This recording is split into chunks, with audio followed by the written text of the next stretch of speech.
Bonjour à tout le monde. On se retrouve donc pour notre séminaire.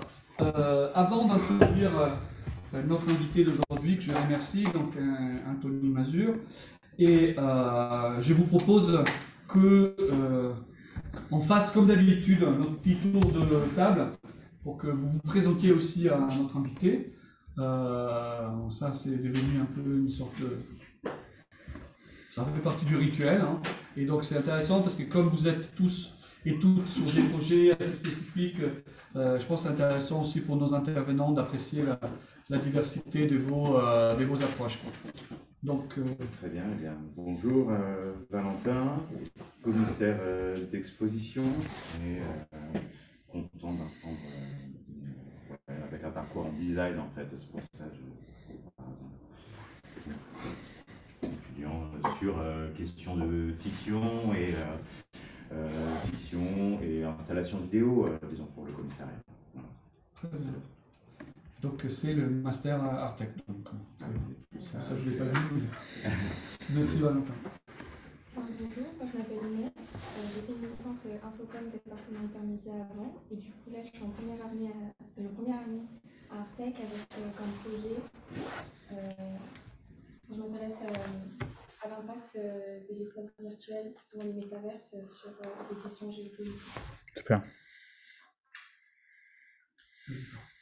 Bonjour, je m'appelle Vassifay, je fais aussi partie du Master 1 Artec et je travaille sur les films en fluid-off de réalité virtuelle, donc sans interaction, et j'essaie de trouver des procédés narratifs qui pourraient fonctionner dans cet espace en 360 degrés. Ok, regardez ce qu'a fait le GIF Festival en Suisse. Il y a eu beaucoup de choses très intéressantes en VR, AR, ouais, récemment. GI2F. Bonjour, moi c'est Bruno. J'ai une formation en ingénierie, en physique, en biologie, en informatique, mais je suis philosophe. C'est pas mal. Et là, je fais de la recherche-création, j'essaie de brouiller un peu les frontières entre les disciplines. Bonjour, moi c'est Nina, je suis en M1 aussi à Artec et je viens plutôt de l'audiovisuel et des métiers de l'image et ici je travaille sur le deuil des lieux. Le deuil des lieux. Merci. Bonjour, je m'appelle Clara. Moi, j'ai diplômé à la design academy de Eindhoven et du coup, ma pratique s'articule autour de l'objet principalement. Et du coup, je suis en M1 à Artec. Et mon projet de recherche se focalise sur l'impact, l'influence et la relation du digital avec la matière et la création d'objets. Merci. Bonjour, moi je suis Thomas, j'étudie à Milan. Je fais un cours qui s'appelle Nouvelles technologies de l'art. Et donc j'essaie de faire de la recherche entre esthétique et philosophique sur l'art et sur la technologie. Merci Thomas. Moi je m'appelle Eva, je suis aussi de Milan, du même cours. Moi je ne suis pas encore spécialisée, je suis en train d'étudier et faire un peu de travail avec la photo au Milan, avec Clermont. Ok. Merci, oui, j'aurai un petit peu de temps après si vous souhaitez discuter de choses que je n'aborderai pas aujourd'hui. Donc on a la chance d'avoir avec nous donc Anthony Mazur qui est responsable donc directeur de la recherche à la Haute École Art et Design de Genève. Il travaille vraiment entre le design et le numérique, donc il a publié vraiment des ouvrages importants dans ce domaine et il s'intéresse beaucoup donc à les perspectives, hein, donc des relations entre le design, la culture numérique. Et donc, je suis très content de t'avoir ici, Anthony. Et voilà, je te laisse très rapidement la parole, vu qu'on a commencé un petit peu en retard. Oui, merci, bienvenue. Merci pour l'invitation, Manuel. Pour la petite histoire, il ne le dira pas, mais j'ai le plaisir d'inviter Manuel demain, à distance, à la aide, coïncidence des calendriers, pour parler de la sortie encore assez récente. Enfin, on a attendu 30 ans, donc on va dire que c'est récent, en propos, plus de 30 ans même, de l'ouvrage de Papanek, Design pour un monde réel. Voilà, 50 ans après la sortie originale, mais un peu moins longtemps, mais guère plus, avant la première édition française. Donc voilà, on se réjouit de t'avoir demain à Genève en ligne. Et puis, je salue, même s'il n'est pas là, Yves Citon, qui dirige ou qui a dirigé, je ne sais pas s'il est encore, qui a dirigé, il a réussi à s'en sortir. Artec, voilà, avec qui j'ai eu l'occasion de travailler de nombreuses reprises et qui était dans mon jury de thèse à l'époque, en 2014 à Paris 1. Alors, on y va. Donc, peut-être quelques éléments de contexte, puis après on rentrera dans le thème pour savoir d'où je parle. Je vais un petit peu pousser ça, voilà. Il y a des gens qui suivent à distance. Donc, j'enseigne ici, à Genève. Je travaille là-bas. Je coordonne la recherche de cette école qui réunit, c'est à peu près la taille des Arts Déco à Paris. Beaucoup plus petit que Paris 8, évidemment, en effectif. 800 étudiants et étudiantes. On a des formations en bachelor et master. Enfin, bachelor, c'est licence, pardon. En art visuel, cinéma, architecture intérieure, communication visuelle et mode. Et donc, j'accompagne mes collègues, enseignants, enseignantes, à faire financer les projets de recherche, à les mener, à les valoriser. Et puis, je coordonne également un programme doctoral avec le PFL. Pour l'instant, on a 5 contrats financés. Et puis, j'enseigne un petit peu, surtout sur de l'initiation à la recherche au niveau master. Et puis également des inserts de culture numérique. Et puis, j'ai également... même si heureusement j'ai été suppléé depuis, je ne suis pas tout seul, mais je participe également à l'élaboration de la stratégie numérique de l'école. Donc ça, c'est pour mes tâches, on va dire, de coordination, tout ça. Quelques projets de recherche, je vais malheureusement pas avoir le temps de les commenter. On a une 30aine de projets de recherche en cours en ce moment, ce qui est beaucoup pour la taille de l'école, dans tous les domaines. Et alors, c'est pas toujours le cas, mais ce qu'on défend vraiment, c'est la recherche-création. Ça tombe bien, parce que je suis invité dans le cadre du séminaire Artec, donc je pense pour vous c'est une évidence, ça l'est malheureusement pas pour tout le monde, à savoir la recherche par les moyens de l'art et du design, pour le dire très rapidement, c'est plus compliqué que ça, où du coup les livrables peuvent prendre bien d'autres formes qu'un livre ou une conférence. C'est un peu ça les enjeux très très généraux. Les projets, au niveau des financements, heureusement il y en a un peu plus qu'en France. Pour conduire ce type de projet, sachez qu'en France c'est très compliqué, voire impossible de faire financer de la recherche-création, malheureusement. J'espère que ça pourra changer à l'avenir. Non, il y a des financements de doctorat, mais j'entends pour des équipes enseignantes, c'est beaucoup plus compliqué. On en parlera. On pourra en reparler dans les questions si vous le souhaitez. En Suisse, c'est compliqué aussi, mais on a la chance d'avoir quand même des fonds du rectorat qui réunit plusieurs écoles. Et au niveau du domaine design et art visuel, donc il y a la Edge Genève, l'ECAL, je pense que vous connaissez, qui est à Lausanne, EDA qui est à Sierre, une petite ville dans les montagnes, et puis l'école de conservation et restauration de Châtel. Donc on est 4 écoles qui composent ce réseau en art et design, et on a la chance d'avoir des fonds fédéraux qui après sont subdivisés, je ne rentre pas dans les détails, mais qui permettent au niveau de la aide de financer 3 projets par an de recherche-création sur une durée de 2 ans. Donc c'est quand même pas rien, ça fait déjà une base solide qu'on ne pourrait pas faire financer ou très difficilement autrement. Voilà. Après, il y a des fondations et puis un fonds fédéral que l'FNS, que Emmanuel connaît bien, mais qui, pour l'instant, rend difficile le financement de la recherche-création. Peut-être que grâce à toi, on y arrivera. Alors, j'en parlerai presque pas aujourd'hui, mais j'ai publié un essai en 2017 autour des relations entre design et humanité numérique, où du coup, j'ai étudié les relations entre la production de savoir dans les environnements numériques et les interfaces ou les façons dont circulent, s'élaborent les informations. Et donc, situer la place du design dans ces projets, notamment des archives en ligne, place problématique parce qu'en fait, la plupart du temps, elles n'existent pas. Ce sont des projets qui sont faits sans design, sans designer. Et donc, j'ai essayé d'examiner les conséquences de cette absence et puis qu'est-ce que ça apporterait, du coup, de faire autrement. Également, depuis 2017, oui, c'est ça, je co-dirige, j'ai cofondé une revue de recherche multi-support et bilingue qui s'appelle Back Office, qui traite des relations entre le design graphique et les pratiques numériques. Je travaille avec 2 designers graphiques, d'ailleurs, qui sont intervenus souvent à Paris 8. Élise Gay et Kevin Dono. On a sorti un 4e numéro il y a pile un an. On commence à travailler sur le 5, à peine, parce que c'est très chronophage et on a plein d'autres choses dans nos activités, donc c'est quand on a le temps, malheureusement. Et le 4e numéro traitait du mouvement du design graphique animé.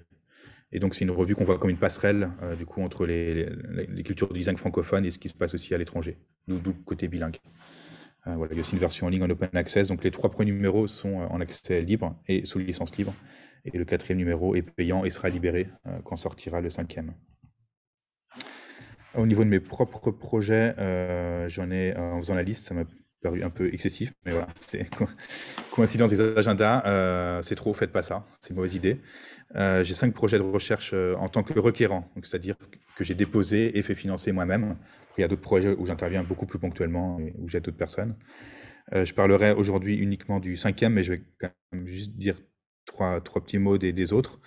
Donc c'est le premier, il a commencé il y a 6 mois, 1 an. C'est un projet que je mène avec l'école de musique à Genève, qui vise à concevoir une plateforme d'archivage pour la recherche-création, pour pérenniser et valoriser les résultats. À savoir qu'aujourd'hui, vous pouvez déposer des conférences, enfin disons des PDF, quasiment que des PDF, dans des archives en ligne type HAL, qui est la plus grande archive francophone, ou peut-être vous connaissez aussi Cairn. Vous ne pouvez pas mettre aujourd'hui un site web sur Cairn, une sculpture, une exposition ou ce genre de choses qui font la richesse et la singularité de nos disciplines. Donc il y a un vide et du coup un manque de reconnaissance à cet endroit. Et donc on va essayer d'affronter ce problème en créant une plateforme d'archivage dédiée à tout ce qui n'est pas du coup texte et conférences, qui sera en licence libre et après on espère qu'il puisse intéresser d'autres institutions. L'école de musique a les mêmes problèmes, ils ne peuvent pas archiver des partitions, des concerts, etc. Guide méthodologique des NFT et technologie blockchain, c'est le projet qui me prend le plus de temps actuellement, mais j'en parlerai presque pas aujourd'hui, mais je suis intéressé de poursuivre les discussions sur les métavers, si jamais. D'ailleurs, j'ai donné un workshop sur les métavers il y a 3 semaines à la aide, c'était assez passionnant. Donc les technologies blockchain, personne n'y comprend rien.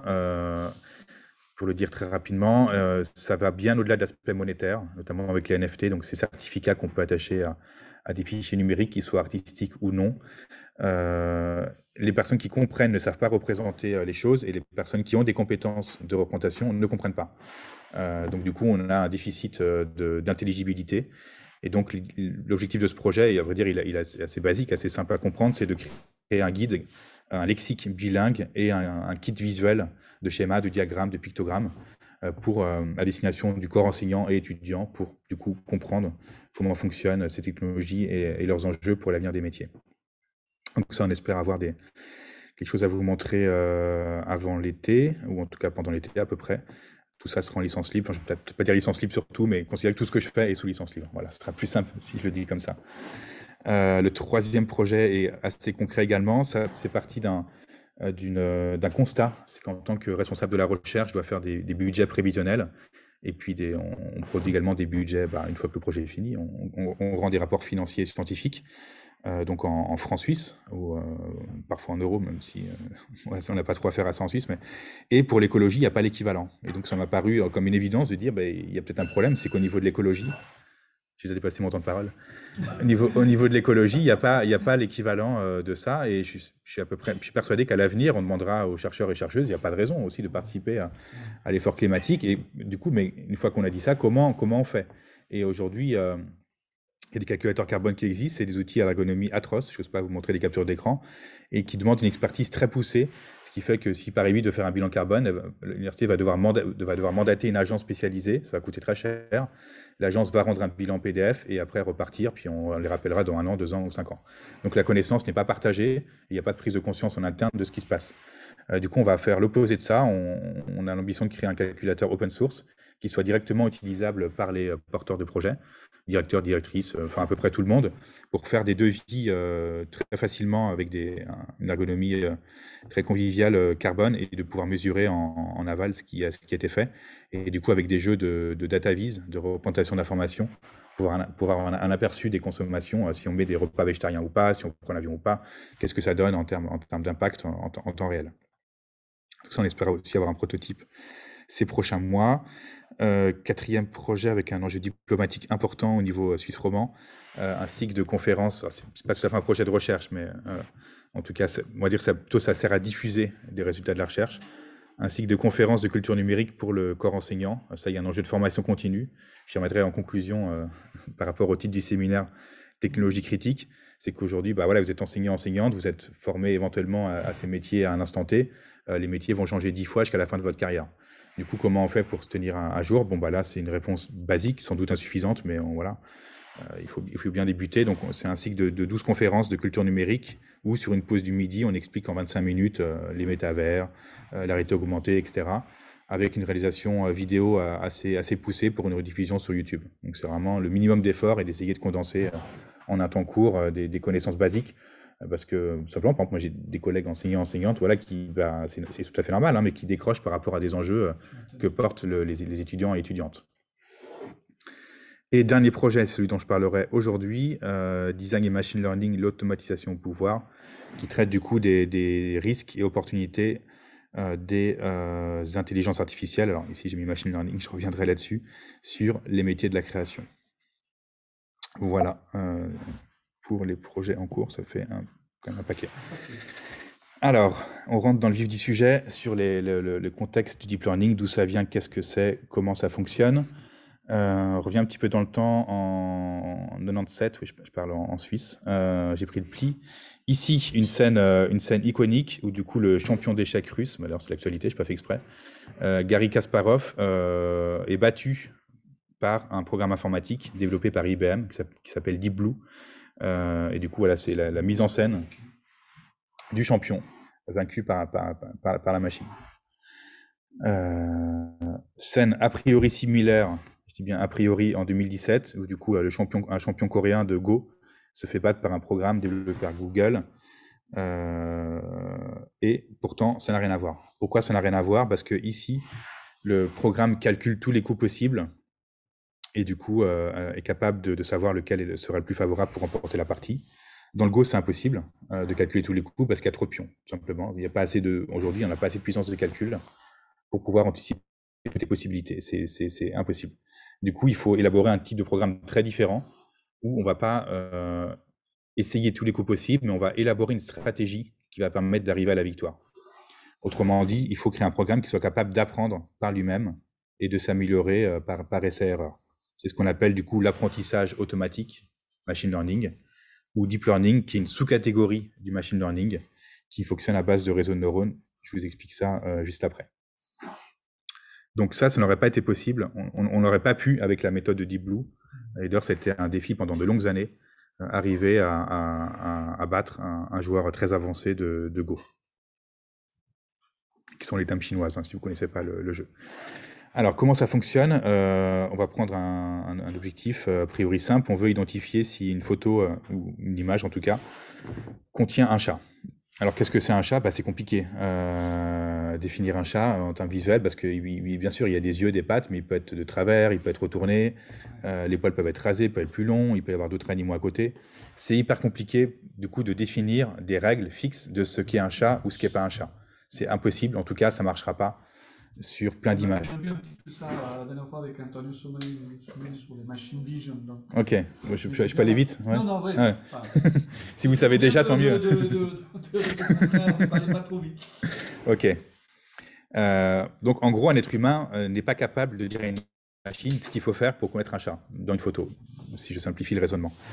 Donc, ce qu'on va faire, c'est qu'on va donner à la machine des jeux d'images qui contiennent des chats et des photos qui n'en contiennent pas. Et on va lui indiquer, donc il y a des images qui seront taguées, étiquetées, légendées si vous voulez.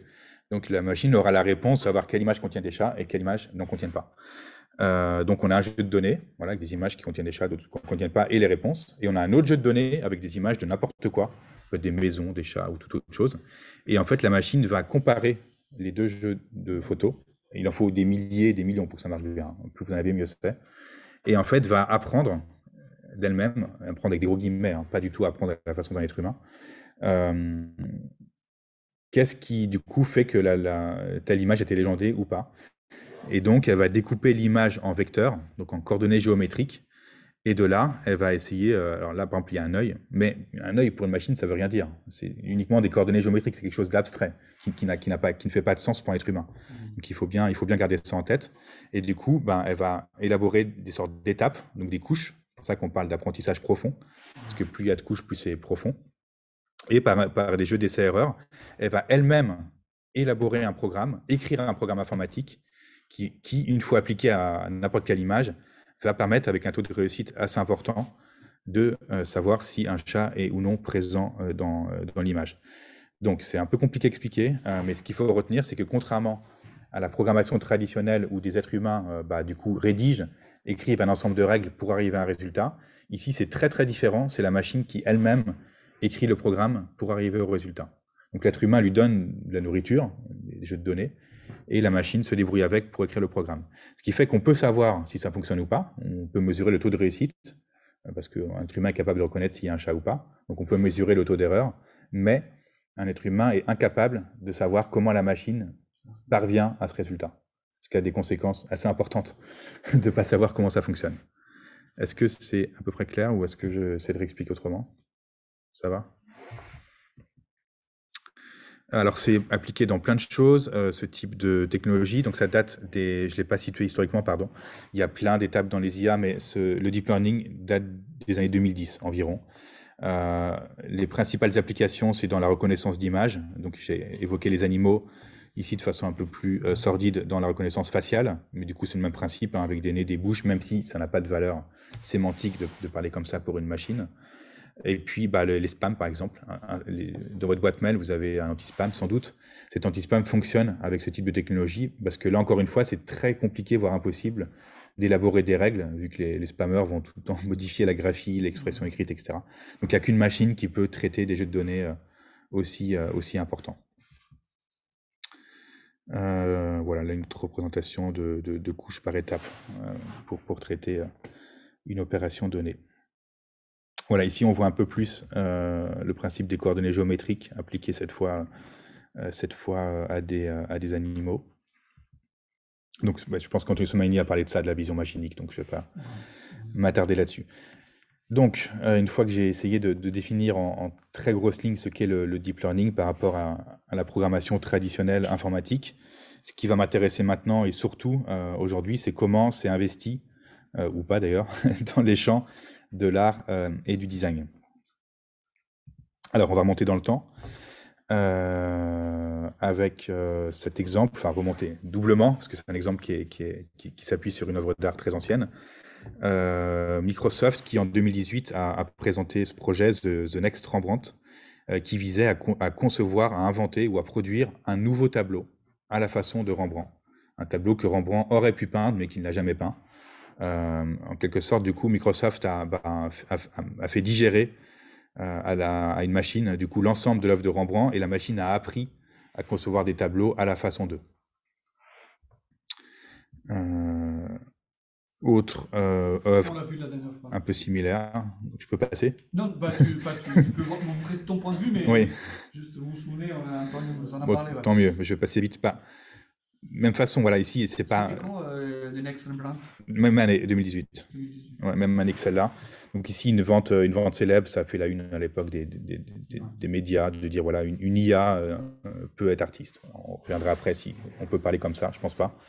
Même idée d'imiter une facture classique de la peinture et de l'automatiser de façon machinique. Je passe du coup si vous connaissez. Donc voilà, après tous les styles peuvent y passer, l'impressionnisme, le pointillisme, etc.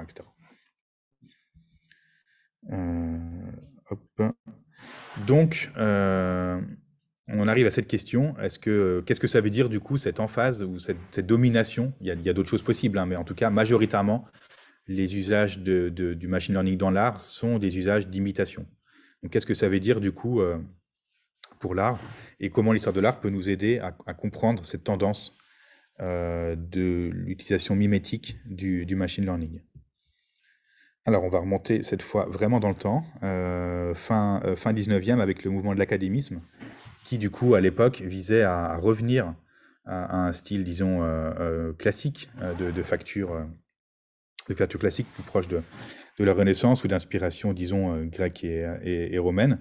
Et ce qui est étrange, c'est que c'est à la même période qu'on a du coup ce type d'œuvre et du coup les avant-gardes comme l'impressionnisme. Je fais vraiment l'histoire de l'art très très très basique, hein, vous me pardonnerez les imprécisions, mais c'est pas tout à fait mon propos aujourd'hui d'être précis là-dessus. Voilà, même époque que les avant-gardes, on a ce type de peinture. Et donc mon hypothèse, c'est que du coup on retrouverait dans le machine learning aujourd'hui un mouvement similaire de nouvel académisme en quelque sorte. C'est ce qui est paradoxal parce que du coup c'est de la technologie de pointe très complexe, qui demande beaucoup de données, de calculs et qu'on décrit comme innovante. Et à vrai dire, c'est totalement ringard, selon mon point de vue, du coup, de faire comme ça. Et je pense que du coup, l'étude de l'académisme peut nous aider à mieux comprendre ça. Donc, je vous ai mis à gauche les principes clés de l'académisme et à droite une possibilité de transposition à l'époque contemporaine. Donc, dans l'académisme, on a déjà une hiérarchie des genres. Donc, on a par exemple la peinture d'histoire qui est classée très haut et le paysage qui est en dessous, qui est moins noble. L'équivalent dans les IA, ce serait le progrès technique comme idéal de société. On croyait en avoir fini, mais pourtant, peut-être pas. Deuxième trait de l'académisme, la supériorité du dessin sur la couleur. Alors, c'est assez évident dans le cas du machine learning, étant donné que ça découpe des images en coordonnées géométriques et que la notion de touche, de texture ou même de couleur, elle n'a pas vraiment d'importance en termes structurels. Voilà. Travail en atelier, contrairement à l'impressionnisme, l'académisme travaille uniquement en atelier d'après modèle historique. Là, c'est très clair. Dans le cas des technologies, c'est cloud computing, donc c'est la technologie, le calcul déporté, le calcul qui se fait à l'intérieur d'une machine, mais qui n'est pas chez vous. Donc des puissances de calcul considérables pour arriver à ça. Le quatrième point est peut-être le plus convaincant, je pense, dans mon rapprochement, l'imitation des classiques, dans le cas de l'académisme. Dans le cas du machine learning, structurellement, c'est ça. C'est le remix de jeux de données. La machine ne peut pas inventer autre chose que ce qu'elle connaît déjà, en quelque sorte. Elle peut faire un peu autrement, mais toujours presque exclusivement à la façon d'eux. Et dernier point de l'académisme, l'effacement de la touche. Vous voyez que c'est des peintures très lisses où il faudra vraiment zoomer pour voir quelque chose. Dans le cas du machine learning et des fichiers produits, il y a toujours cet idéal que c'est meilleur s'il y a plus de pixels. Intrinsèquement, voilà. Ce qui est assez étrange du point de vue artistique, mais en tout cas, c'est toujours un argument. Dans le cas de Microsoft, d'ailleurs, vous le voyez, je remets l'image. Exactement, c'est de l'art quantifiable. Là, on le voit bien, il y a un zoom et on voit bien l'effet texture, quoi. Et d'ailleurs, c'est pas une peinture, c'est une image de peinture. Ça, il faut bien garder ça en tête. Après, c'était imprimé en 3D avec des couches, mais une imprimante n'est pas un pinceau. Donc, il y a comme aussi un paradoxe à dire qu'on peut générer une peinture sous forme de JPEG futile, composée de millions et millions de pixels. Donc, voilà pour la proposition de rapprochement. Autre proposition de rapprochement historique, l'invention de la photographie, qui du coup apparaît historiquement ou qui se comporte au tout début de la photographie comme imitation de la peinture et non pas du tout comme un art autonome. Ici, on le voit, tout début de la photographie, il y avait ce succès des cartes de visite ou cartes photographiques. Et là, on voit qu'on a une mise en scène très proche de ce que pourrait être une peinture d'histoire. Ici, avec la reine Victoria. Ou alors même des choses qui vont, des types de photographies qui vont imiter des touches plutôt de peinture à l'huile, voire un peu plus. C'était vraiment mis en évidence par Walter Benjamin ou Pierre Demavic qui ont étudié ces rapprochements. Je ne vais pas rentrer dans les détails, mais je leur emprunte ce rapprochement. Et donc, finalement, il faut qu'il y ait un écart dans le cas de la photographie. Il a fallu qu'il y ait un écart avec le modèle pictural pour qu'on puisse parler de la photographie comme art autonome ou art respectable tout court, ce qui a pris plusieurs dizaines d'années. Et il me semble que dans le cas du machine learning, on est encore coincé à cette étape du coup d'imitation, en quelque sorte. Alors, en termes de création, du coup, de pseudo-création, justement, j'essaie de combattre l'idée que les machines puissent remplacer les artistes. Je pense que c'est beaucoup plus compliqué comme question, et ce serait assez schématique et erroné, selon moi, de penser comme ça, parce que déjà, c'est toujours des hybrides. Il faut bien quand même faire manger des jeux de données. Il faut aussi sélectionner les résultats. La machine peut vous proposer, je ne sais pas, 10 000 embranches, mais à la fin, lequel vous gardez pour le mettre en avant. Et ce qui me semble plus intéressant, c'est de penser en termes de recouvrement, à savoir du coup cette idée qu'on va imiter et cacher la spécificité de la machine et qu'on va parler d'art quand justement on ne puisse pas distinguer, comme si on avait peur du coup d'affirmer qu'une machine peut créer en tant que machine, il faut du coup que ce soit voilà, à la façon de Rembrandt, à la façon de Picasso ou que sais-je, qu'on puisse se raccrocher à quelque chose de potentiellement créé par un humain. Et donc le danger, c'est d'en arriver à des environnements contemporains où on pourrait plus distinguer ce qui serait produit ou pas avec ce type de programme. Je pense que voilà, le vrai danger ou le vrai enjeu pour moi, il est plus dans ce recouvrement que ce remplacement. Je vais y revenir. Je vais passer là-dessus. Alors, comment ça se manifeste plus trivialement dans des environnements que vous pouvez connaître? Depuis 2016, donc Adobe, qui édite Photoshop, Illustrator, InDesign, etc., a une division dédiée au machine learning qui s'appelle Sensei, qui vise du coup à automatiser tout un tas de tâches. Donc, c'est un peu des super filtres. Vous pouvez du coup détourer des choses, rajouter des paysages, corriger de la lumière, enfin bref. Tout un tas d'opérations assez laborieuses qui maintenant peuvent être confiées à des machines. Mais ça va maintenant encore un peu plus loin sur de la mise en page, sur d'autres choses. Et ça dénote un mouvement assez intéressant. Et à vrai dire, je pense que les formations en design devraient prendre ça beaucoup plus au sérieux comme enjeu. C'est-à-dire que Adobe, du coup, ne vise plus à terme, ou même peut-être même dès aujourd'hui, comme marché de vendre des licences à des créatifs, entre guillemets, mais du coup de proposer directement ces services à des agences de communication et de bypasser, d'écarter les designers dans cette étape. En gros, vous lui donnerez un brief et le programme vous générera une réponse correspondant au brief. Donc c'est ça qui est en route et qui sera sans doute beaucoup plus rentable que du coup de vendre des licences qui pour peut-être, je sais pas, les 3/4 sont piratées.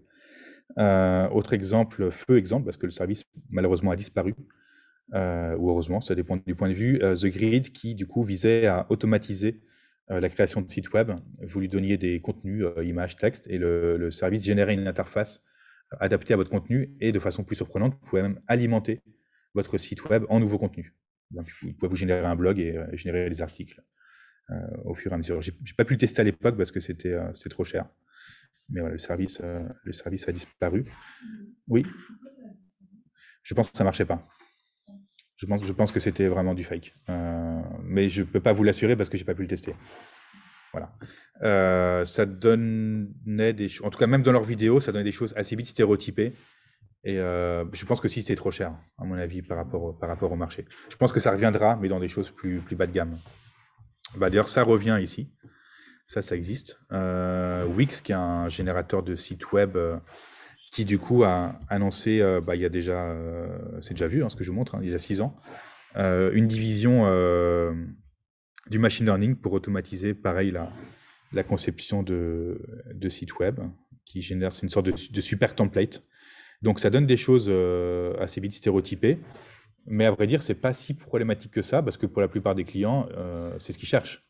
Ils cherchent du semblable, ils cherchent de la similarité, donc on pourrait revenir dans la discussion si vous voulez, et finalement c'est assez rare et difficile en tant que designer d'avoir affaire à des clients ou des partenaires qui vont demander de l'invention. La plupart du temps, on va demander de l'imitation, on va dire fais-moi un site web qui ressemble à Airbnb pour vendre des voitures, ce qui n'a aucun sens parce que du coup l'ergonomie devrait être totalement différente. Mais du coup, voilà, comme l'être humain a une tendance au conformisme et à la similarité, et les machines sont excellentes pour ça, et bien plus performantes que les êtres humains. Ce qui veut dire qu'aujourd'hui, des formations de base en design, que ce soit au niveau licence ou master, qui du coup baseraient les compétences ou la valeur sur le marché par la copie ou la déclinaison de copie de choses existantes, sont totalement obsolètes. Voilà, pour le dire, vous donnez déjà un élément de la conclusion, parce que personne ne sera prêt à payer pour un service qui pourrait être exécuté pour une fraction du prix d'un être humain.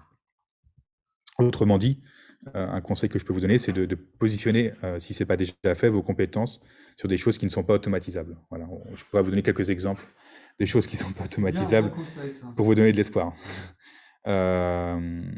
Et on verra que ce n'est pas toujours là où on croit que c'est automatisable que ça l'est, et inversement.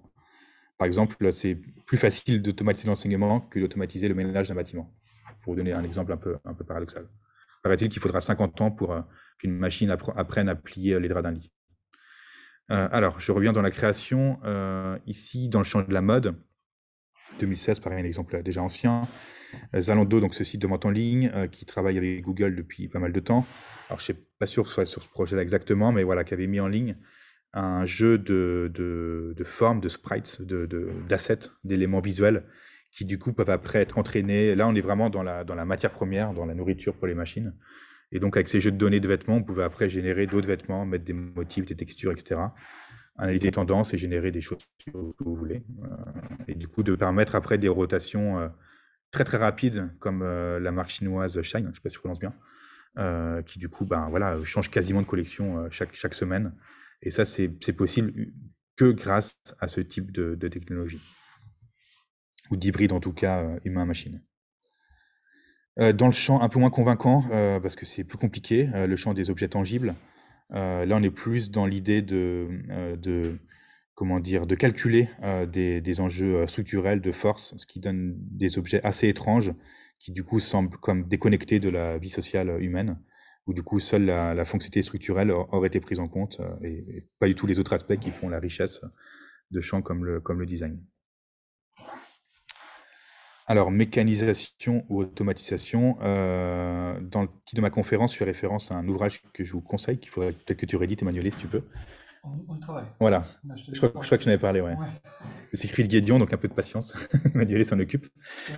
Un ouvrage fabuleux, La mécanisation au pouvoir de 1948, qui avait été traduit en français. Alors, j'ai pas la date de la traduction si 80, voilà. Ouais, 80, je l'avais mise, ouais. Moi, j'ai scanné moi-même ce fichier. Ce livre, il est très long à scanner. Mais bon, donc dans lequel l'auteur étudie l'histoire de la mécanisation dans tous les champs de la société à l'époque, donc dans la nourriture, dans l'agriculture, dans tout, voilà, dans tout. Et ce qui donne du coup des perspectives assez fascinantes par extension sur l'architecture et sur la création. Et me semble-t-il qu'on gagnerait à réétudier ce type. Je pense que si tu es en train de le rééditer, tu partageras mon point de vue, qu'on gagnerait à réenvisager ce type de théorie ou d'approche dans l'époque contemporaine qui, du coup, pousse à un degré tout autre ces enjeux-là. Et du coup, moi, je pense que, du coup, aujourd'hui, on devrait plus parler de mécanisation, mais d'automatisation pour qualifier ce qui est en train de se passer déjà depuis quelques années. Le livre de Lev Manovich, Software Takes Command, exactement, qui prend un peu, qui reprend les titres donc, de Guédion. Exactement, j'ai repris le titre de Manovich dans le projet de recherche Automation Takes Command. Voilà, j'ai pas trouvé mieux comme pour parler de ce dont j'avais envie. Alors, qu'est-ce que Guédion dit dans son livre en synthèse? Il dit déjà, voilà, le travail contemporain est marqué par l'idée de la division. Donc le travailleur, la travailleuse, n'a jamais la vue globale. On va serrer un boulon sur une voiture, mais on n'a jamais la vue globale de ce qu'est cette voiture ou la chaîne de production. Donc un éclatement de l'individualité. Il dit certes que les machines ont apporté des meilleures conditions de vie, mais ont également créé des nouvelles dépendances. Bon, Jean-Jacques Rousseau le disait déjà à l'époque. Mais peut-être que ça a franchi plusieurs seuils, sans doute. Il parle en conclusion d'une nouvelle barbarie et d'une incapacité collective ou sociale à nous organiser face à ces enjeux-là. Une mise en doute assez nette chez Guédion du progrès technique qui devient une menace, notamment avec... il prend un des exemples les plus fameux dans ce livre, c'est l'abattage des animaux, les abattoirs. Et du coup, il essaie de trouver un nouvel équilibre dans tout ça sans qu'on ait vraiment de pistes. En tout cas, c'est déjà un ouvrage fabuleux, mais il ne donne pas vraiment de pistes pour atteindre cet équilibre. Du coup, on peut se demander vis-à-vis de ce type de théorie, si on le ramène aujourd'hui, est-ce que du coup, mécanisation et industrie sont homogènes, similaires et stables dans le temps? Je ne pense pas, j'essaierai de m'en expliquer juste après.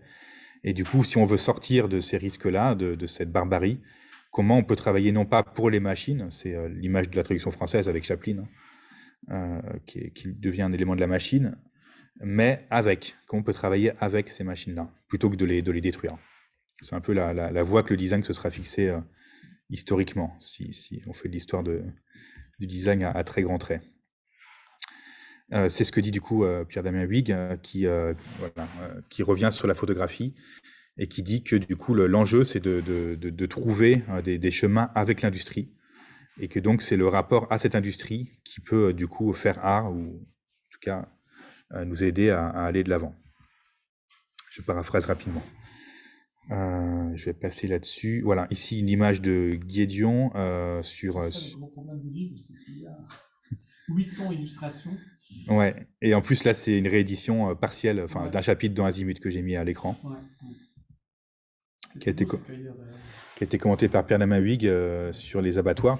Et du coup, paradoxalement, Pierre Lamaïc montre que Guédion offre des pistes de réponse, à savoir que dans son ouvrage, Guédion montre qu'il y a une différence entre les abattoirs en Europe et les abattoirs aux États-Unis, et que finalement, pour un même objet d'étude qui peut paraître barbare ou dénué d'humanité, il y a quand même des façons de faire qui sont malgré tout plus humaines ou moins atroces que d'autres. Et que donc, y compris dans ce domaine-là, il y a plusieurs rapports à l'industrie qui sont inscrits, et certains qu'on peut davantage soutenir que d'autres. Autrement dit, l'industrie n'est pas un concept homogène, mais peut faire l'objet d'un travail et être emmené dans des directions plus soutenables que celles de Chicago. D'ailleurs, les abattoirs de Chicago ont après donné naissance à bien d'autres choses, et notamment aux chaînes de travail et au travail en série avec les machines. Mais ce n'est pas une fatalité. C'est ce que montre Huyghe, c'est qu'on peut faire autrement. Et donc, voilà, dans cette citation, il nous met en garde sur l'idée de la mécanisation. Je vous lis la citation. Donc, dans le monde de la mécanisation, qu'il s'agisse de travailler ou de seulement consommer, l'uniformisation du temps est une affaire. Ce monde donc de la mécanisation est dans la constance des cadences, de l'égal, du répétitif. Ce qu'il produit d'une manière inédite, c'est l'uniformité. Ainsi, l'abondance de la société industrialisée est-elle en profondeur, et même si elle s'en défend, hantée par le risque de la monotonie. Ça me semble assez fort, du coup, de mettre en rapport donc, ce commentaire de Guédion avec ce qui se passe aujourd'hui avec le machine learning. C'est que malgré la prétention, la diversité, la personnalisation, au progrès technique, finalement, ça produit de l'uniforme. C'est assez clair qu'on voit les imitations de Rembrandt, du pointillisme, etc. C'est hanté par ça, pour reprendre la formule de Huyghe. Alors, toujours dans ce commentaire de Guédion, mais il me reste combien de temps? Parce que je ne sais pas si je suis trop long. J'ai encore du temps, ouais. Pour une fois qu'on a du temps, merci. C'est agréable, c'est une heure de 3 heures, c'est pas toujours le cas, mais on aura du temps pour les questions aussi, hein, j'espère. C'est bien si on discute aussi. Alors, du coup, ce que dit Huyghe, c'est que le design, historiquement, ce sera noué à ce rapport particulier et singulier aux machines, que du coup, la mécanisation n'est pas la fatalité ou l'unique direction de l'industrie. Ça, c'est très, très important. Et que du coup, l'enjeu, c'est du coup de trouver de nouvelles dispositions du fait technique ou du travail avec les machines, dans ce milieu machinique.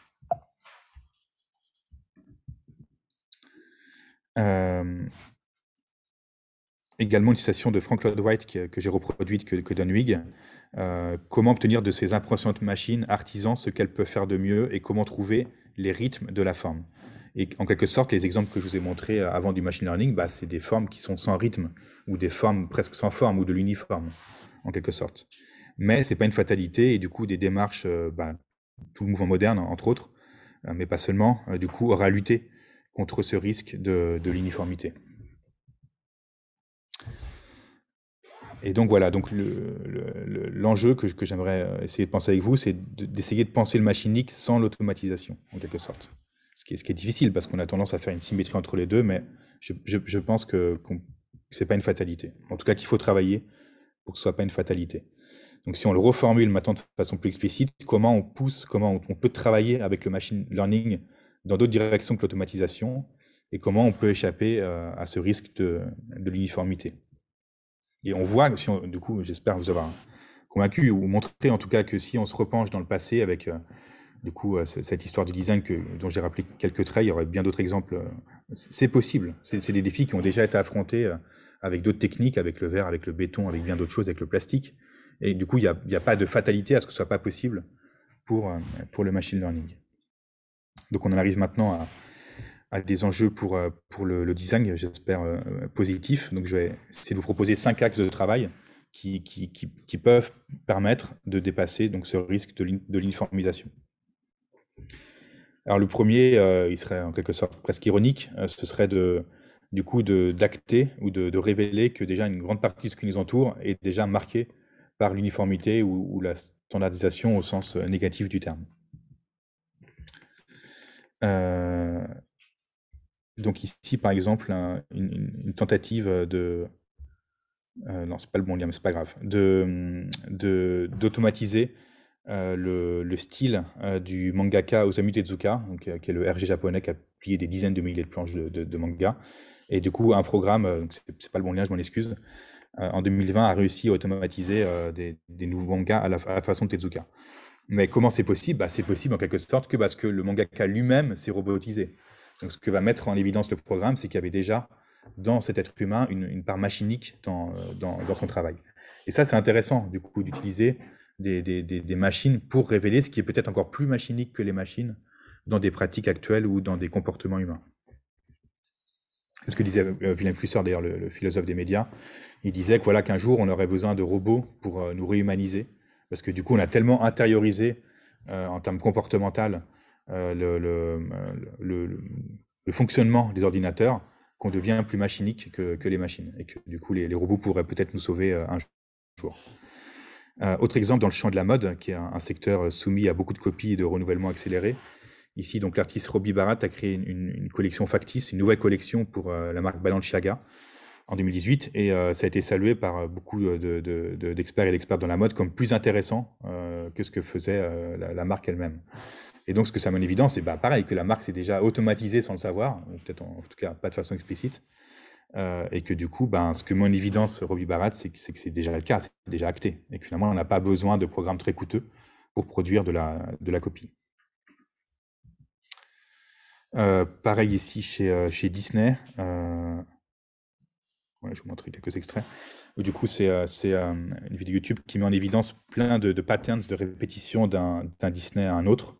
Donc, on va retrouver des mêmes principes d'animation. J'essaie de vous trouver.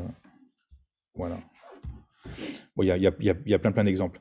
Et du coup, si en tant que concepteur, conceptrice, on va dans cette direction, c'est perdu d'avance, parce que du coup, des machines feront ça de façon bien plus puissante, bien plus rapide et bien plus efficace que ce que vous pouvez faire avec vos moyens humains. C'est pour ce que j'ai mis en légende, que le remploi et la copie, évidemment, ne sont pas apparus avec le machine learning. Ici, une tentative, je trouve intéressante à l'encontre de ça, un exemple que j'apprécie beaucoup de l'artiste Philippe Schmidt. C'est un appareil photo qui est connecté au web avec une base de données d'images considérable. Et si vous essayez de prendre une photo, par exemple, de la tour Eiffel d'un point de vue standard, il va vous bloquer la prise de vue parce qu'il va repérer qu'il existe déjà au moins une photo similaire. Évidemment, pour la tour Eiffel, il y en a déjà des milliers. Et du coup, des millions, du coup, ça vous force à prendre des photos que personne n'a pris auparavant. Donc ça, c'est intéressant, ça, c'est possible. Du coup, précisément, grâce au deep learning, on peut agréger des données en très grand nombre, les classer. Et du coup, là, ça va totalement à l'encontre de ce que j'ai montré avant. Du coup, ça sert à déstandardiser la prise de vue, précisément grâce à ces technologies qui sont très, très fortes pour standardiser. Donc, du coup, on pourrait essayer d'avoir, ça poserait, je pense, des problèmes assez considérables en termes épistémologiques, mais des espèces de coefficients d'originalité qu'on pourrait appliquer à la création. Après, on pourrait se demander si aussi l'originalité est un critère efficient en art. Je pense pas. Je pense que l'art conceptuel, par exemple, démontre tout le contraire. Mais ce serait un débat peut-être un peu trop long à avoir aujourd'hui. Donc, premier axe, donc, je vous le redonne, c'était mettre en évidence la standardisation du monde.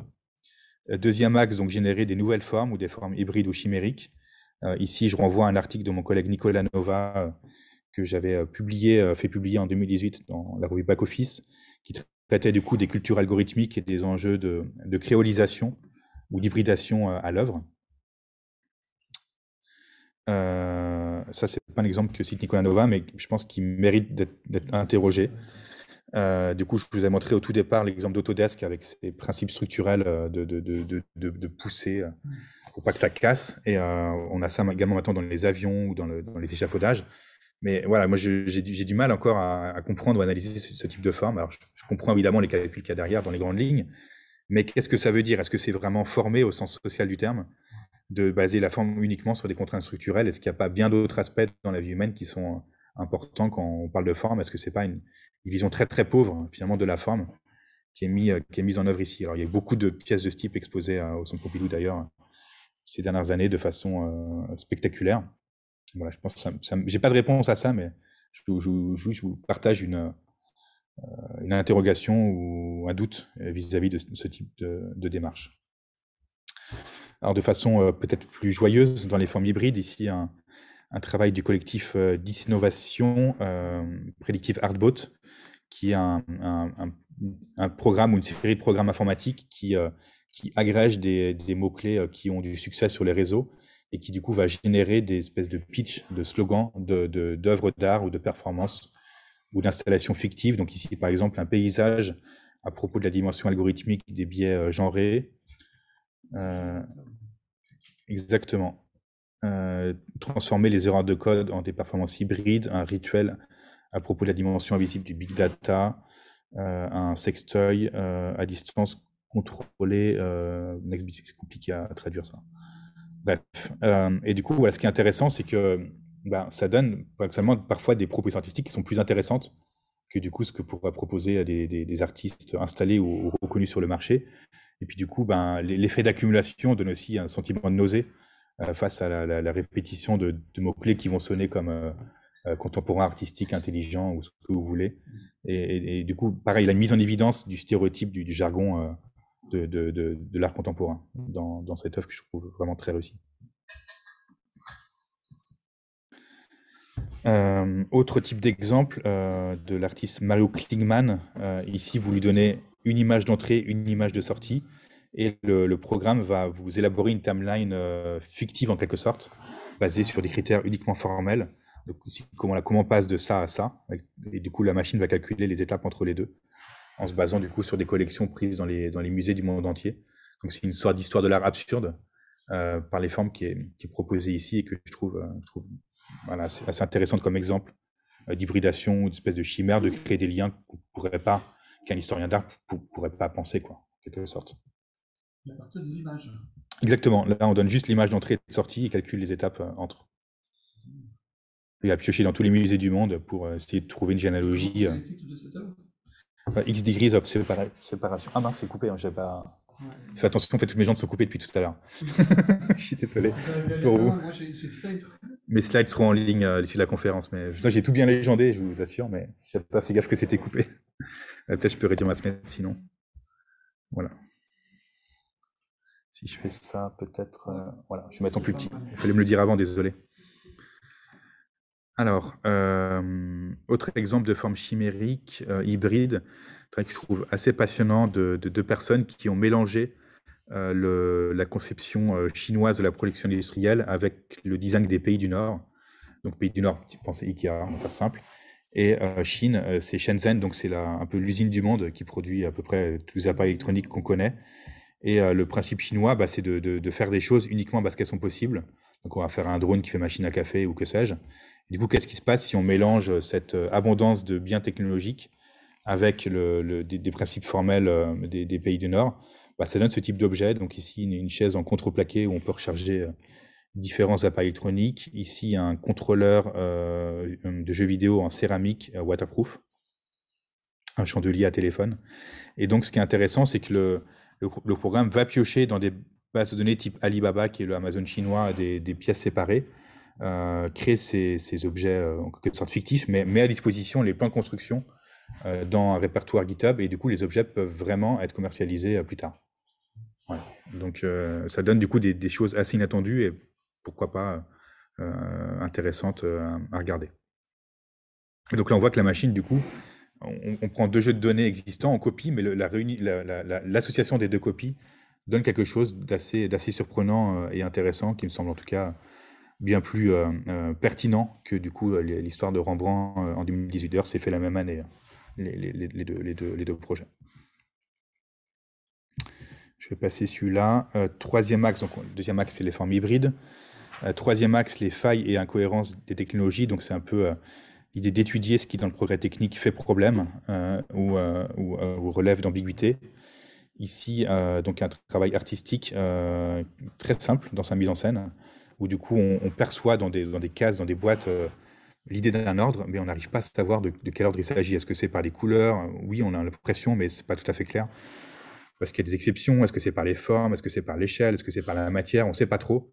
Et du coup, c'est l'idée, je pense, un peu ce qu'avait expliqué Antonio Somaini, d'une vision machinique. On comprend qu'il y a une logique derrière, mais ça échappe à l'entendement humain. Donc voilà le titre de l'œuvre à propos of machine learning, to see lemon, le citron. Et du coup, ce que disent les deux artistes, c'est que voilà, avec ces technologies, ces classifications invisibles et inintelligibles, que du coup, on a des bénéfices multiples dans notre vie quotidienne, mais on prend le risque de développer des technologies d'une telle complexité que notre capacité à servir le bien commun en devient sévèrement limitée. Et donc l'enjeu, c'est comment on peut rediriger ça vers des pratiques plus soutenables. Ici, un de mes exemples préférés, je crois que je le montre dans toutes mes conférences, de Kate Crawford et Vladan Joler, donc une cartographie. Alors c'est censé être vu à 3 mètres d'échelle, là évidemment c'est bien trop petit en projection. Donc c'est une dissection anatomique d'une enceinte connectée Amazon Echo, donc un objet, en l'occurrence, la promesse de simplicité. Vous parlez à l'enceinte, elle vous répond. Donc une promesse de fluidité, de simplicité. Mais en fait, quand on fait l'anatomie de cette machine, on se rend compte que la complexité en amont est énorme par rapport au service rendu. Donc simplicité d'usage, mais complexité gigantesque pour produire la machine. Et donc là, il y a tout dedans. Il y a les minerais pour produire l'objet, les minerais rares, avec tous les risques géopolitiques qu'on connaît. Et puis également tous les travailleurs et travailleuses sous-payés qui vont entraîner les programmes. Donc là, on voit les couches de neurones ici. Ça ne fonctionne pas tout seul. Comme je l'ai dit, il faut que les données soient taguées pour que ça fonctionne. Et ça, une machine ne peut pas le faire. Donc il faut payer des gens en Asie ou en Amérique du Sud. Une espèce de prolétaire du clic, comme dit Antonio Casilli, le sociologue, qui vont devoir entraîner ces machines. Et du coup, voilà, la promesse de fluidité entraîne toutes ces conséquences socio-économiques et politiques délétères dans des territoires qui, évidemment, ne sont pas les nôtres. Je passe ça aussi. Les enjeux de discrimination, je ne peux pas passer sous silence ça. Évidemment, si vos données sont entraînées sur des types de populations données, ça ne marchera pas sur 2 types de populations. Ici, du coup, une personne racisée qui, du coup, voit sa photo refusée parce que l'algorithme, le programme, pardon, a sans doute été entraîné sur des dépôts autres que cette personne. C'était en 2019, il n'y a pas si longtemps. Malheureusement. Ici, dans un autre registre, un projet de la Aide Genève. J'étais dans le jury. Parfait. De reconnaissance faciale et qui, du coup, attribue un score de dangerosité quand vous scannez votre visage, qui évoque, du coup, les portiques d'aéroport. Et pour la petite histoire, mon directeur actuel a eu un score assez élevé de... Voilà. Donc voilà, c'est un projet qui a été exposé après dans plusieurs endroits, notamment par la Croix-Rouge. Et du coup, c'est intéressant de voir comment des pratiques artistiques peuvent du coup résonner par rapport à des actions humanitaires ou des enjeux de discrimination. Si je ne me trompe pas, il avait vraiment travaillé sur des épidémies assez impressionnantes, des personnes avec des armes en plein de sites, notamment américains, des gens qui se prenaient en photo avec des fusils. C'était assez impressionnant. Et donc là, on revient à des vieilles théories qu'on croyait derrière nous, c'est les enjeux de physiognonomie, donc d'attribuer parce que un violeur a un crâne X, ou est-ce que telle personne dangereuse a un nez de telle forme, qui sont des théories, je sais pas, de 19e, je pense, à peu près, et du coup qui sont en fait très actuelles, parce que c'est vraiment à la base de la reconnaissance faciale, et c'est pour ces raisons-là précisément que de plus en plus de personnes, pour l'instant sans succès, militent pour l'interdiction de la reconnaissance faciale en soi, en arguant du fait qu'il n'y a pas de bons usages de ce type de technologie parce que c'est vicié dès le départ dans les principes idéologiques. Voilà ici des activistes allemands qui ont réussi à jouer avec ça, qui ont créé un morphing de visage qu'ils ont pu, illégal, faire éditer sous la forme d'un vrai passeport allemand, avec un visage qui n'existe pas. Quatrième axe. Avec une approche assez différente. Ouais, j'ai dû montrer beaucoup d'exemples qui sont un peu plus vivants qu'au départ. Quatrième axe, dépasser l'opposition humain-machine. Ça, je pense, c'est important pour vous comme opération conceptuelle. Comment on fait je vous renvoie aux écrits de Wilhelm Flusser, mais je n'ai pas beaucoup le temps de les commenter aujourd'hui, peut-être dans les questions. Ici, il y a un travail de l'artiste Raphaël Bastide, français, qui du coup s'est enfermé pendant une résidence, je ne sais pas combien de temps, mais je pense que c'était à minima 1 semaine, dans une galerie d'art. Donc il y a un sac de couchage ici, par exemple. Et du coup, il a créé un programme, une intelligence artificielle artistique, une espèce de copie de lui-même, avec laquelle il a interagi et dialogué dans la galerie. Et du coup, c'était l'idée de se confronter à une espèce de doppelganger ou de double de lui-même pour lui faire repenser ses pratiques artistiques. Et donc, la restitution dans la galerie mettait en dialogue ces deux types de production. Et même l'hybridation de ces productions. C'est peut-être là d'ailleurs que c'était le plus intéressant. Ça s'appelle Twins, du coup, pour un jumeau. Son œuvre. Ça, c'est sur la vision machinique, donc je vais passer. Vous avez déjà eu droit avec Antonio Somaini et Flusser. Ouais, je voulais quand même en dire 2 mots. Donc, ce théoricien des médias né en à Vienne, oui, en Autriche. Vous connaissez ces figures vraiment majeures. Anthony est très militant, Professeur, ouais. justement reconnu à sa valeur, Mm. très connu plutôt dans le monde allemand, mais pas assez dans le monde français. Bah, j'essaie de travailler, citons surtout, moi modestement, plus modestement qu'Yves. Ici, c'est un ouvrage très intriguant, créé en collaboration avec le chercheur décédé récemment Louis Beck, qui se définissait comme zoomaticien, ou je sais pas trop. Donc c'est un bestiaire fictif de poulpes, enfin des espèces de poulpes, pas des vrais poulpes, mais des poulpes qui auraient plein d'autres comportements et plein d'autres tailles que ceux qu'on connaît. Et du coup, ça permet à Flusser et Louis Beck de penser la condition humaine d'un tout autre point de vue, qui est le point de vue des animaux marins. C'est une espèce de fiction zoologique. Et du coup, Yves Citon écrit un très bel essai à propos de cet ouvrage, en montrant que du coup, ça peut nous servir à nous réorienter dans les conditions technologiques contemporaines. Je vais passer rapidement, mais je vous invite vraiment à consulter cet extrait. Ici, si ça charge, sinon tant pis, ouais, je vois le lien manuellement. Pas de Wi-Fi, bon tant pis, je vais vous le raconter, ça charge pas. Voilà, si ça charge. Une pièce de théâtre d'un collègue en art visuel de la Aide, Simon Sen, qui du coup dans son travail artistique se met en scène avec des avatars 3D. Ici, il a acheté, vous pouvez acheter des corps sur le web, enfin des corps 3D, des scans de vraies personnes. Et du coup, il a créé un spectacle où il se met en scène avec ce corps qui n'est pas le sien, et du coup, ça s'hybride. Et donc, ça a été joué à plusieurs endroits. Donc là, on sort un peu du machine learning. Il n'y a pas vraiment d'automatisation à proprement parler là-dedans. Mais voilà, ça met en jeu ces idées de dépassement humain-machine. Et du coup, là, plus récemment, en 2021, il a créé un nouveau spectacle avec une étudiante du Master Media Design de la Aide, où du coup, ensemble, ils ont créé un chatbot qui, du coup, leur fait faire des actions imprévues sur scène. Et ça fonctionne avec du deep learning, cette fois. Traduction et transcodage. Donc ça, c'est peut-être le plus dur à expliquer. Donc je vais me baser sur Flusser, qui du coup nous explique un peu la différence entre les deux. Donc il dit, si je ne peux pas traduire, je ne peux pas comparer. Il est très facile de traduire un traité de chimie de l'anglais en français. Et traduire un poème de Lee Taipo en français est presque impossible. Traduire Mozart en architecture est un grand problème. Peut-être lorsque la science des codes aura fait des progrès plus grands, on pourra faire des familles de codes. Peut-être trouvera-t-on des codes qui peuvent être traduits et d'autres qui ne le peuvent pas. Si on fait un tel catalogue, on comprendra beaucoup de choses sur la situation humaine. Je passe un petit peu. Il s'agit par exemple de traduire Marx en Freud, ou Freud en catholicisme, ou le catholicisme en néopositivisme. C'est là le vrai jeu. C'est assez choquant, assez surprenant dans le bon sens du terme. Donc c'est un texte qui date de 1973, qui a été lu à Paris. C'est une conférence à Feu Institut de l'Environnement à Paris. Vous avez un ouvrage chez B42 qui décrit l'histoire de ce lieu, si vous ne le connaissez pas. Et ce que dit Flusser, voilà, sur cette traduction, mais poussée à une échelle bien plus grande que comprendre spontanément comme traduction, le semble utile peut peut-être être envisagé avec les machines contemporaines. Donc ici, Grégory Chatonsky, l'artiste, propose quelque chose qui pourrait aller dans ce sens-là, avec du coup des poèmes qui sont générés par des machines, et à partir de ces poèmes générés, une autre machine, ou peut-être la même, génère des images. Donc on a une espèce de traduction du texte en images de façon machinique. Alors on n'en est pas encore à traduire Mozart en architecture, mais peut-être que du coup on pourrait arriver à ce type de proposition grâce au deep learning, et du coup nous faire réenvisager nos rapports à ce que Flusser appelait les codes ou les systèmes de code.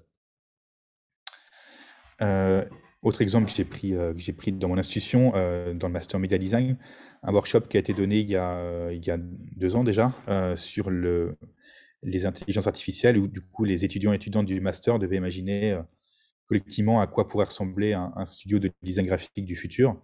Et donc on imaginait un workflow pour créer des livres, des contes, enfin des narrations de contes. Et du coup on commence par choisir des mots-clés sur une carte perforée. Ensuite on peut générer des formes pour mettre en page les paragraphes, créer des illustrations à partir de gestes, etc., etc. Et du coup, à la fin, le livre est généré semi-automatiquement. Ici, vous avez tout le workflow, qui ressemble d'ailleurs dans la visualisation à ce que j'ai montré juste avant sur Amazon Echo. Et donc, ce qui est intéressant, c'est que ce projet mélange, il y a du deep learning, mais il y a aussi plein d'autres types de technologies. Et donc, ça me semble vraiment intéressant, c'est que ça montre que c'est pas tout ou rien automatisé, c'est qu'on peut automatiser certaines étapes, et que d'autres étapes peuvent être confiés à d'autres types de programmes. Donc rappelez-vous le tout début de ma conférence, quand je vous ai montré IBM et Deep Blue, c'était deux choses séparées. Là, dans cet exemple, c'est comme si on avait des programmes auxquels on va donner des règles et d'autres programmes qui vont être écrits par les machines. Et là, il me semble-t-il qu'il y a vraiment une piste de travail assez fabuleuse, du coup, d'associer plusieurs époques de l'informatique et des intelligences artificielles dans un même workflow. Voilà, je ne peux pas rentrer dans les détails de ça, c'est trop compliqué, mais c'est pour vous montrer qu'il y a beaucoup de théories différentes et de technologies derrière les IA, que ça date des années 1940-50 au tout départ, et que donc le deep learning n'est que la dernière strate de tout ça, même si c'est aujourd'hui totalement dominant. Il y a d'autres théories qui ont existé et qui peuvent être réenvisagées aujourd'hui pour sortir de certaines impasses dont j'ai parlé. Il me reste combien de temps en tout? Si on veut garder une heure de questions, ouais, ça va. Ça va, tu as encore... 10 minutes. Ouais, même 20 minutes. Ouais. Ça, je pense 10 vont me suffire. Du coup, en semi-conclusion, ça c'est un peu toutes les recherches que j'ai faites à titre personnel qui m'ont emmené sur les esquisses de conclusion que je vous ai données. Et du coup, je voulais vous parler d'un projet de recherche sur ce thème-là qui a démarré en novembre dernier à la aide, à mon initiative, qui visait du coup à se pencher davantage en profondeur sur cette notion d'automatisation, mais vraiment du point de vue des métiers et des métiers du design graphique. Alors, il fallait faire un choix. Ça aurait pu être un autre champ du design. J'ai pris le design graphique parce que c'est celui que je connais le mieux et surtout, c'est celui qui est le plus immédiatement concerné parce qu'il est en 2 dimensions. Donc, il est plus simple à automatiser, contrairement à la mode où il y a des enjeux de matière, de l'architecture ou autre. Je pense que tout est concerné, mais le design graphique est celui qui l'est en premier. Alors, avant de parler de mon projet, je vous montre un projet qui vient tout juste de se terminer à l'école, qui a été dirigé par mon collègue Demian Conrad, qui du coup visait à faire une série d'entretiens avec des studios du monde entier qui travaillent avec du code, et ça a donné lieu à un ouvrage publié aux éditions Onomatopée. Je vais vous montrer le site de l'éditeur pour vous montrer d'autres vues de l'ouvrage, avec une facture graphique assez engagée, je trouve. Donc ça a été publié il y a 2 mois, hein, c'est vraiment tout récent. Donc, je montrais qu'il y a déjà un intérêt dans l'école sur les questions de code et design graphique. C'était pour ça que je vais montrer cet exemple. Et puis, voilà, c'est une vidéo, bon, il n'y a pas le son, peu importe, mais... Qu'est-ce que tu entends par post-digital age? Alors ça, je ne vais pas m'en expliquer aujourd'hui, mais c'est... ouais, c'est l'idée que les principes informatiques dépassent les machines. Mais après, c'est un terme qui est très contesté. Ouais, peut-être moi, je ne le soutiendrai pas à titre personnel, mais il faut que mon collègue s'en explique. Est-ce qu'il y a une vue, on voit les films? Ouais, on va voir un petit peu le livre, ouais.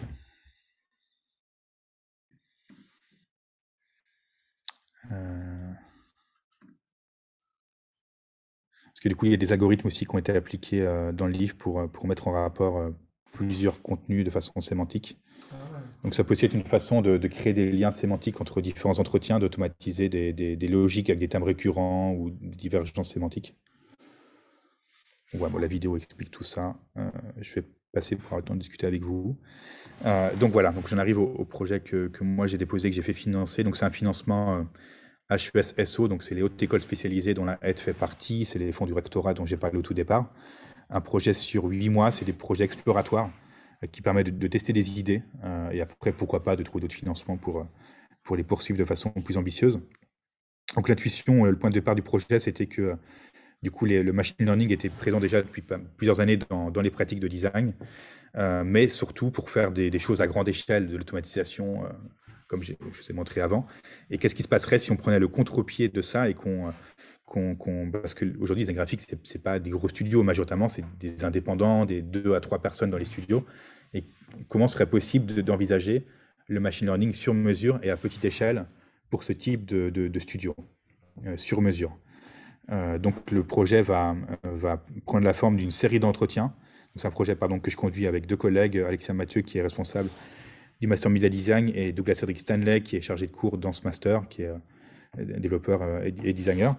Et donc ensemble, on commence par faire une série d'entretiens avec des studios de design graphique qui utilisent, il n'y en a pas tant que ça, mais il y en a quand même, ce type de technologie pour comprendre qu'est-ce qui est automatisé dans leur workflow, quel intérêt ça a et quelles difficultés ces personnes rencontrent. De là, on va du coup traiter ces entretiens, en tirer 2 ou 3 scénarios d'usage prospectifs pour nous demander ce que pourrait être le studio design du futur. Et on ne sait pas encore ce que ça va donner. Est-ce qu'on voudra... L'idée, c'est de créer un prototype fonctionnel en open source qui puisse servir à ces studios.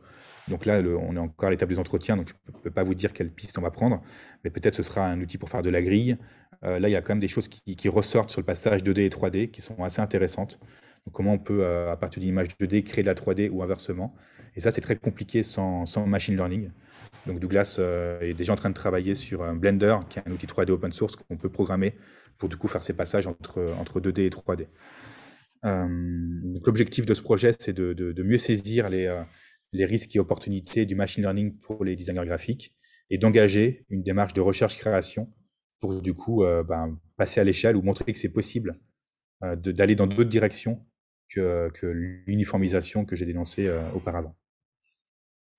Et un ouvrage de synthèse que je rédigerai conclura le projet. Ici, ça je ne l'ai pas encore montré à personne, c'est les tout débuts du site web du projet qui est en train de créer Douglas. Donc je lui ai demandé de créer un site web du projet, puis il a fait une sorte de système d'exploitation qui tient dans le navigateur. Je m'inquiétais de rien voir, finalement il me sort ça. En gros, ça va s'inspirer de Smalltalk, qui sont les premiers systèmes d'exploitation, enfin des langages orientés objets des années 70. Et l'idée, c'est qu'en fait, les fenêtres sont pas autonomes. Donc, comme si vous aurez un entretien qu'on aura fait avec un studio. Et en fait, l'idée, c'est que quand on modifie du contenu dans une fenêtre, ça modifie le fichier audio inversement. Donc, il y a vraiment des jeux entre toutes les fenêtres. Je vous montre un autre exemple. Ici, donc, ce serait un principe d'une fenêtre mobile où on dessinerait et qui changerait le texte d'une autre fenêtre. Donc, je ne sais pas encore ce que ça va donner exactement, quel usage ça va être, mais du coup, il a l'ambition du coup d'avoir une interface très démonstrative, très radicale pour la restitution du projet. Donc, le site web, on pourrait écouter tous les entretiens, voir les scénarios, télécharger le programme, etc. Mais le site web en lui-même manifestera quelque chose de singulier par rapport au thème traité. Donc ça, c'est un projet qui doit se terminer aussi cet été, ça en fait un paquet. Alors ça, c'est pas dans le projet, mais ce serait une poursuite possible, parce que là, on vise plutôt les studios dans ce projet. Mais qu'est-ce qui se passerait en termes de pédagogie? Ça, ce serait, je pense, une poursuite possible que j'espère que je pourrais mener un jour dans nos écoles. En quoi, du coup, face à ces enjeux, en quoi les cursus de design pourraient-ils ou devraient-ils faire l'objet de reconfiguration? J'ai l'intuition, mais ça commence à être un peu plus qu'une intuition, qu'une grosse partie de ce qui est enseigné, par exemple, dans mon école, en bachelor design graphique, est, on va dire, obsolète, parce que du coup, c'est déjà automatisable, sauf que c'est des outils encore trop confidentiels pour que du coup, le marché s'en rende compte et fasse perdre de la valeur aux opérateurs et opératrices humaines. Donc voilà, donc je pense qu'il y a urgence à repenser les cursus de design. Ça ne veut pas dire que le design va disparaître, c'est pas ça que je veux dire, mais il faut je pense, se poser ces questions de façon urgente. Notamment, quelles compétences ne sont plus pertinentes à enseigner, et peut-être et surtout, c'est le plus intéressant, quelles sont les compétences qui devraient évoluer ou qui devraient être ajoutées. Ça, je vous disais au tout départ, positionnez-vous sur des choses qui ne sont pas automatisables, parce que sinon, ça va être compliqué d'exister sur le marché. Conclusion. Ouais, technologie critique, c'est le titre du séminaire. Je me suis demandé si du coup on parlait de critique des technologies ou des technologies critiques, comme si les technologies pouvaient être critiques en soi. Alors peut-être c'est possible, peut-être ça pourrait être un enjeu du design, de faire en sorte de pas seulement faire une critique des technologies, mais d'avoir à l'endroit des technologies elles-mêmes des choses plus ouvertes et moins déterminées. Donc c'est l'ambition qu'on a entre autres dans ce petit projet sur le machine learning à la aide. Comment on passe du comportement à la conduite? Alors, j'ai malheureusement pas encore lu ton livre, Emmanuel, sur le comportement des choses, mais tu pourras du coup peut-être nous dire quelque chose là-dessus. Mais c'est en gros comment on s'adresse à, tel que je le formule moi, et du coup pas dans ton livre, hein, que je n'ai pas lu, mais comment on s'adresse à autre chose que la part réflexe de l'être humain, la part comportementale, et comment au contraire on arrive vers des choses qu'on peut diriger dans une diversité, dans une pluralité d'approches. Également l'enjeu d'éclairer des zones d'ombre des systèmes techniques contemporains. Donc, je vous ai montré l'idée d'Amazon Echo, mais c'est aussi des choses que je conduis moi-même. Alors, je n'ai pas parlé du tout de la blockchain aujourd'hui, ce n'est pas l'enjeu, ça aurait fait beaucoup trop. Mais avec le guide NFT, c'est quelque chose que je vais essayer de faire, avec ces enjeux de diagrammes et de schémas, de sortir de la zone d'ombre et de la black box pour arriver à des choses plus intelligibles. Si on ne le fait pas, ça pose un problème démocratique majeur, parce qu'aujourd'hui, vous avez des tribunaux, alors pas en France, pas encore à ma connaissance, mais aux États-Unis, il y a un certain nombre de procès dont les verdicts sont rendus par des machines, et ces machines fonctionnent avec du deep learning qui sont de façon structurellement opaques. vous avez un jugement que vous ne pouvez pas contester ou dont on ne peut pas expliquer le fonctionnement. Donc, est-ce qu'on est tout à fait dans une démocratie quand la justice devient à ce point opaque? On peut, je pense, légitimement se poser la question. Mais pareil pour les voitures autonomes. Aujourd'hui, d'ailleurs, c'est arrivé il n'y a pas longtemps, un taxi G7 à Paris, une voiture autonome qui a eu un grave accident et on n'a pas su expliquer d'où venait l'accident exactement. Donc, qui sera responsable là-dedans? C'est très compliqué à établir, la notion de responsabilité. Ça faisait l'objet d'une conférence précédemment donnée à l'ENSAD à l'invitation d'Emmanuel. Je t'en remercie encore. Mais si on ne sait plus qui ou quoi est responsable, alors le sens politique s'effondre. C'est ce que dit Hannah Arendt, ce que disait la philosophe Hannah Arendt en son temps, quand il y a un lien très fort entre responsabilité et politique. Et puis, le dernier enjeu, c'est comme ça que moi, je vous inviterai à lire cette écologie critique, c'est en conclusion, voilà, vraiment le dernier mot, peut-être le principal, c'est en tant que designer ou artiste, d'œuvrer au maximum à contourner les directions dominantes des technologies. Elles existent, il faut les nommer, les contester, les critiquer, mais ça ne suffit pas. Il faut aussi arriver à proposer d'autres choses. Et là encore, récemment, je t'ai invité la semaine dernière à Paris 1 dans une table ronde qui traitait de design et apocalypse. Et du coup, un des intervenants disait « Oui, le numérique, c'est les GAFA, etc. » Je dis « Oui, d'accord, mais il y a autre chose. Il n'y a pas que ça. Je ne peux pas vous laisser dire ça. Et en tant que designer, moi, je me battrais tout le temps contre ça. » Une collègue qui essaie de m'appeler, elle répondra. Alexandra Midal. Du coup, d'œuvrer à proposer autre chose. C'est ce que disait Ezio Manzini, ce sera ma dernière phrase, donc de penser la technique comme un système devant lequel il ne faut jamais baisser pavillon et savoir rester critique, mais aussi comme une gigantesque mine de ressources et de potentialités. C'est là qu'il faut puiser pour imaginer de nouvelles qualités. Et je pense que c'est ça qui nous manque, c'est qu'on arrive dans des environnements qui sont sans qualité. C'est ce que disait aussi son collègue Andrea Bronzi. Il y a un article que j'aime beaucoup d'Andrea Bronzi qui s'appelle « La qualité formelle du monde ». Et qu'on en arrive avec ces environnements automatisés à des mondes sans qualité formelle, sans qualité structurelle, sans qualité sociale en quelque sorte, tactile, sonore, olfactive ou ce que vous voulez. Et que donc ces nouvelles qualités sont des enjeux qu'il nous faut penser pour pouvoir toujours habiter un monde souhaitable en quelque sorte. Je ne dirais pas humain, parce que du coup, si on pense uniquement à des interactions entre humains, on voit bien qu'un monde qu'avec des humains, ça ne marche pas. Si vous n'avez plus de plantes, plus d'animaux, etc., on va juste tous crever. Donc je pense qu'il faut vraiment se méfier aussi de cette approche centrée humain et d'aller vers des choses plus hybrides. Voilà, j'ai assez parlé, je vous invite à me poser toutes les questions que vous voulez. Merci. Merci beaucoup. Alors moi j'ai plein de questions. La question d'abord technique, est-ce que vous voulez faire une petite pause quelques minutes ou pas? Ça te va, Anthony? Comme vous voulez. Parce que je me dis, c'est peut-être pas mal de faire une petite pause et après on répond avec les questions. Comme ça, on ne va pas interrompre la discussion quand on l'a